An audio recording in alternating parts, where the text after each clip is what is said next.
Creo's inheritance features can often be used for other manufacturing models, where the original geometry is used along some required dimensional changes that may be varied using the source model features. In such cases, it can be useful to leverage the annotations from the source model and be able to query its semantic references to the model geometry.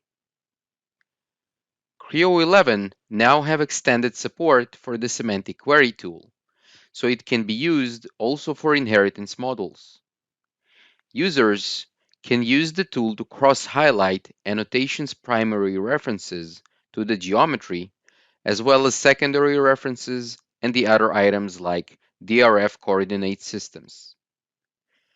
In addition, Creo also supports the annotation element selection query commands for selecting the associated model surfaces or annotations in inheritance models.